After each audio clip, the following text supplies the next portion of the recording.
আসসালামু আলাইকুম প্রিয় দর্শক, প্রফেসর নাজমুল হাসান কলিমুল্লাহ বেগম রোকেয়া বিশ্ববিদ্যালয়ের সাবেক উপাচার্য, তাকে আজ বৃহস্পতিবার মোহাম্মদপুরে তার নিজের যে বাসা, সেই বাসা থেকে গ্রেপ্তার করা হয়েছে।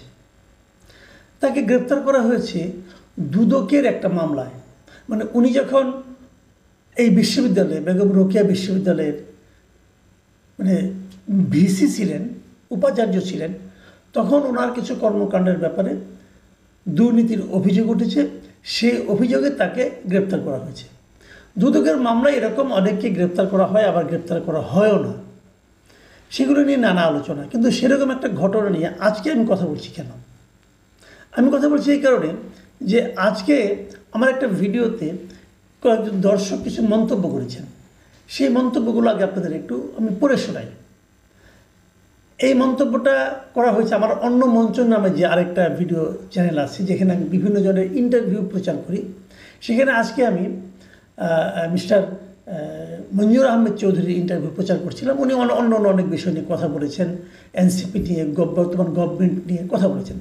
তো সেইখানে সেটা লিখেছেন মিস্টার বেলাল হোসেন। তিনি লিখেছেন, অন্য মঞ্চ রেখে নিরাপদে চলে যান, এবার আপনার পালা কামাল ভাই, কলিমুল্লাহ স্যার কোট করেছে। মানে কলিমুল্লাহ সাহেব ধরা পড়েছে, অতএব আমার পালা, আমাকে অন্য মঞ্চ যে আমার যে ওই ভিডিও যে ইউটিউবের যে চ্যানেলটা, সেটা রেখে আমাকে চলে যেতে বলেছে, মানে বন্ধ করে দিতে বলেছে। এখন প্রশ্ন হলো যে কলিমুল্লাহ সাহেবকে কোট করেছে, তাহলে আমার পালা কেন হবে? মানে আমার সঙ্গে কলিমুল্লাহ সাহেবের মিলটা উনি কোথায় খুঁজে পাচ্ছেন? দেখুন, আমার নামে দুদকের কোনো মামলা নেই, আমার নামে কোনো বিষয়ে কোনো মামলা নেই, কারো কোনো মামলা নেই। আমি একজন মামলাহীন ব্যক্তি। আমি অবশ্যই একজনের বিরুদ্ধে একটা মামলা করেছি। সেটা হলো একজন আমার কাছ থেকে কিছু টাকা ধার নিয়ে টাকা দেয়নি, ওটা চেকের মামলা, চেক ডিজনারের মামলা, ওটা আমি করেছি। সেটাও প্রায় 5-6 বছর আগের কথা। সেই মামলা এখনও শেষ হয়নি। যাক, সেটা অন্য হিসাব, অন্য দিনে বলবো নি কাহিনি। তো যেটা বলছিলাম, তাহলে আমাকে চলে যেতে হবে কেন? এই প্রশ্নটা কিন্তু আমাকে খুব টাচ করেছে। তাহলে কলিমুল্লাহ সাহেবের সঙ্গে ওনারা কোথায় মিলটা পেলেন? মিলটা এক জায়গায় পেয়েছেন। সেটা হলো, কলিমুল্লাহ সাহেব বিভিন্ন টকশোতে যান এবং বিভিন্ন কথাবার্তা বলেন। আমিও বিভিন্ন টকশোতে যাই, আমিও কথাবার্তা বলি। কলিমুল্লাহ সাহেব আমার চেয়ে বেশি যান, দেশে বিদেশে। ওনার প্রচুর মানে ওনার ভক্ত টাইপের লোক আছে, জানি ওনার কথা শোনেন। এবং ওনার কথার মধ্যে অনেক সময় মানে উনি এমন কিছু কথাবার্তা বলেন যেটাকে অনেকে আক্রমণাত্মক মনে করতে পারে, অনেকে গুজবও মনে করতে পারে। কিন্তু আমি ওনার সঙ্গে আলাপ করে দেখেছি, উনিও আমাকে বলেছেন যে আমার কাছে মানে ইনফরমেশন নাই, ডকুমেন্ট ছাড়া আমি কোনো কথা বলি না। এটা ওনার ভাষ্য। উনি কিন্তু আমার এই অন্য মঞ্চ চ্যানেলে উনি আসতেন, বহুবার এসেছেন। যখন ওনার বিরুদ্ধে জুন মাসে এই দুদকের মামলাটা হয়, তখন কিন্তু আমি ওনার একটা ইন্টারভিউ করেছিলাম। এবং এই দুদকের মামলার যে অভিযোগ ওনার বিরুদ্ধে আছে, এবং এই মামলার বাইরেও যে অভিযোগ ওনার বিরুদ্ধে আমারও ছিল, আমি সে সমস্ত সব প্রশ্ন ওনাকে করেছি। আপনারা যদি অন্য মঞ্চ চ্যানেলে যান, তাহলে সেটা দেখতে পারবেন, ওইটা এখনও আছে। তো ওখানে আমি অনেক প্রশ্ন উনি করেছি। উনি ওনার মতো করে জবাব দিয়েছেন। আমাদের প্রশ্নের জবাব উনি কী দিয়েছেন, সেগুলো গ্রহণযোগ্য কিনা, এটা দর্শকরা বলতে পারবে, ওটা নিয়ে আমার কোনো বক্তব্য নাই। কাজে উনি আমার চ্যানেলে বেশ অনেকবার এসেছেন, প্রায় 10-15 দিন পর পরে একবার করে আসতেন। ওনাগুলি প্রচার করতাম, আমি দেখতাম দর্শকরা ওনাকে বেশ পছন্দও করেন। এখন কেন পছন্দ করেন তা তো আমি বলতে পারবো না। হয়তো দর্শক যেভাবে ভাবেন, সে ভাবনার সঙ্গে ওনার বক্তব্য মিলে যায়, হয়তো এই জন্যও করেন, সেটাও হতে পারে।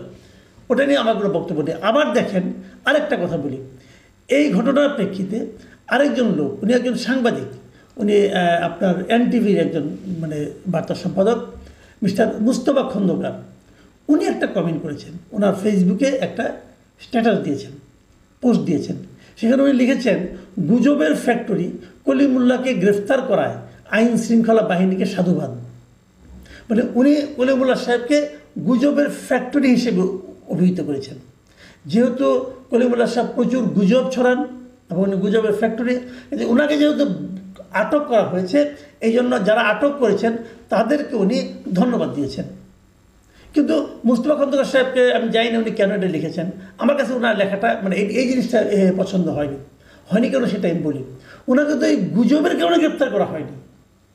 ওনাকে যদি আপনি যদি মনে করেন উনি গুজবের ফ্যাক্টরি, আপনি যদি মনে করেন ওনার কথাগুলি গুজব, কোনো তথ্য নাই, কোনো ভিত্তি নাই যদি মনে করেন আপনি, তো সেক্ষেত্রে ওনাকে যদি এই কারণে গ্রেপ্তার করা হতো তাহলে আপনি আনন্দিত হতে পারতেন।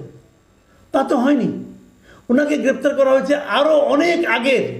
উনি আপনার রোকেয়া বিশ্ববিদ্যালয়ে ভিসি ছেড়েছেন, সেটাও তো প্রায় কয়েক বছর হয়ে গেল। সেই সময়ের একটা ঘটনাকে কেন্দ্র করে গত মাসের মানে জুন মাসের 15 তারিখ ওনার বিরুদ্ধে মামলা করা হয়েছে এবং সেই মামলায় ওনাকে আজকে গ্রেপ্তার করা হলো। এখন আমি যদি বলি যে উনি ওই ভিসি পদ ছাড়া উনি যখন ভিসি ছিলেন তখন মনে করা হতো উনি হয়তো সরকারের সুবিধা মানে আওয়ামী লীগ সরকারের সুবিধাভোগী একজন লোক, এবং ওই পদ ছাড়ার পরে আমরা দেখেছি গত সরকারের আওয়ামী লীগ সরকারের শেষ দিকে উনি কিন্তু আওয়ামী লীগের প্রচুর সমালোচনা করতেন এবং সেগুলোকে লোকে বাহবা দিত। যদি গুজবের ফ্যাক্টরি হয় তাহলে তখনও গুজব ছিল, তখন সেটাকে সবাই বাহবা দিত। আবার যখন এই গভর্নমেন্ট আসলো, মানে এই ইউনিসের গভর্নমেন্ট আসলো, তখনও উনি অনেক কথা বলেন যেগুলো নাকি সরকারের সমালোচনাই হয়, সরকারের বিরুদ্ধে যায়। আমি বুঝতে পেরেছি মুস্তফা খন্দকার এগুলো তো গুজব মনে করছেন, সমস্যা নেই, মনে করতে পারেন, ওনার যদি তথ্য থাকে মনে করতেই পারেন। কিন্তু ওনাকে তো এই কারণে গ্রেপ্তার করা হয় নাই, ওনাকে আগের একটা মামলা দেখে গ্রেপ্তার করা হয়েছে।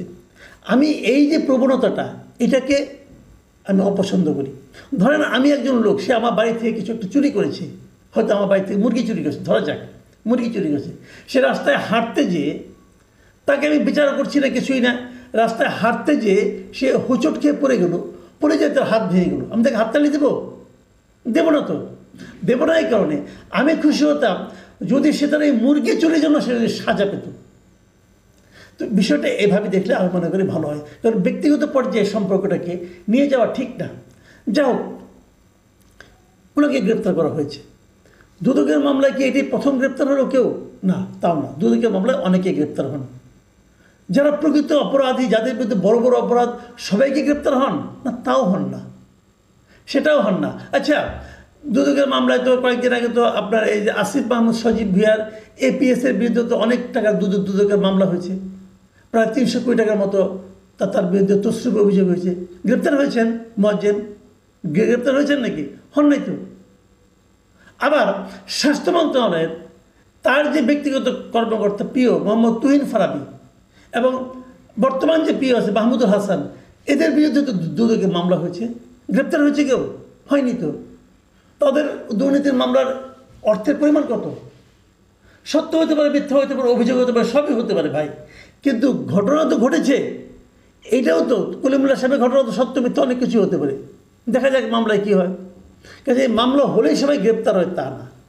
এইখানে হলো আতঙ্কের বিষয়টা, যে দুদককে কি তাহলে রাজনৈতিক মানে হাতিয়ার হিসেবে ব্যবহার করা হচ্ছে, যেটাকে আগের গভর্নমেন্ট করতো। আগের গভর্নমেন্ট দেখতো যারা তার বিরোধী, যারা তার সমালোচনা করে, তাদের ধরে ধরে গ্রেপ্তার করতো দুদকের মাধ্যমে, পুরনো একটা মামলা দেওয়া। এই সরকারও কি সেই পথে হাঁটছে? যদি সেটা হয় তাহলে সেটা হবে সবচেয়ে বেদনাদায়ক। কারণ এই সরকার তো হাসিনার সরকার না। এই সরকার হাসিনা সরকারকে অনুসরণ করবে, তাদের প্রধানকে অনুসরণ করবে, এটাও তো আমি চাই না।